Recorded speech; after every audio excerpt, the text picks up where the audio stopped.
صحابہ کرام فرماتے ہیں کہ جب بھی رمضان المبارک کا مہینہ آتا تو ہم رسول اللہ صلی اللہ علیہ وسلم کے اعمال میں 3 باتوں کا اضافہ محسوس کرتے۔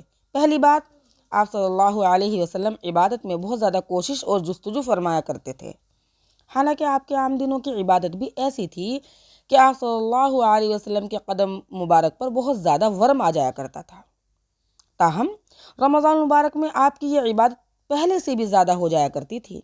دوسری بات، آپ اللہ رب العزت کے راستے میں خوب خرچ فرماتے تھے، اپنے ہاتھوں کو بہت کھول دیتے تھے، یعنی بہت کھلے دل کے ساتھ صدقہ اور خیرات فرمایا کرتے تھے۔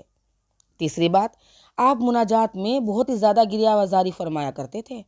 ان 3 باتوں میں رمضان المبارک کے اندر تبدیلی معلوم ہوا کرتی تھی۔ عبادت کے اندر جستجو زیادہ کرنا، اللہ رب العزت کے راستے میں زیادہ خرچ کرنا، اور دعاؤں کے اندر گریہ وزاری زیادہ کرنا۔ ہم رمضان المبارک میں ان اعمال کا خصوصی اہتمام کریں، عبادت کے ذریعے اپنے جسم کو تھکائیں۔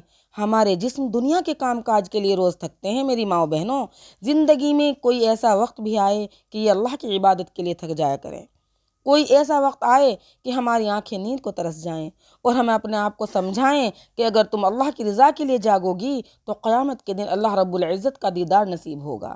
یہ آنکھیں آج جاگیں گی تو کل قبر کے اندر میٹھی نیند سوئیں گی۔ سبحان اللہ، رمضان المبارک کا مہینہ عجیب برکات کے نزول کا مہینہ ہے۔ ایسا لگتا ہے کہ برکات کے دروازے کھول دیے جاتے ہیں۔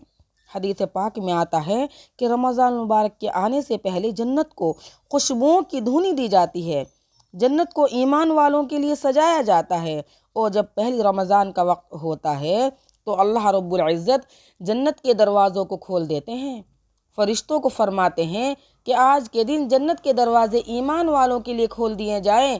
گویا ایمان والوں کے لیے جنت اس طرح سجائی جاتی ہے جیسے دولہے کے لیے دلہن کو سجایا جاتا ہے۔ حدیث مبارک میں آتا ہے کہ حضور صلی اللہ علیہ وسلم دعائیں مانگا کرتے تھے کہ اے اللہ، شعبان میں ہمارے لیے برکت عطا فرما اور ہمیں رمضان تک پہنچا، یعنی رمضان تک پہنچنے کے لیے دعا فرمایا کرتے تھے۔ یہ کتنا بابرکت مہینہ ہے کہ جس مہینے تک پہنچنے کے لیے اللہ تعالیٰ کے پیارے حبیب صلی اللہ علیہ وسلم دعائیں مانگا کرتے تھے۔ اللہ اکبر!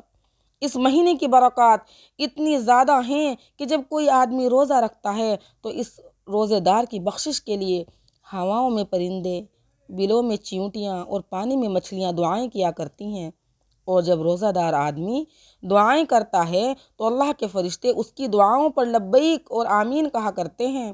اتنا بابرکت مہینہ ہے کہ اس کے ایک ایک لمحے کی برکت پانے والے ولی بنتے ہیں اور ابدال بنا کرتے ہیں۔ اگر ہم ان برکات سے فائدہ اٹھا سکیں تو ہمیں بھی اللہ تبارک و تعالیٰ کی معرفت نصیب ہو جائے۔ اللہ تعالیٰ قبول فرمائے اور زیادہ سے زیادہ عمل کرنے کی توفیق عطا فرمائے۔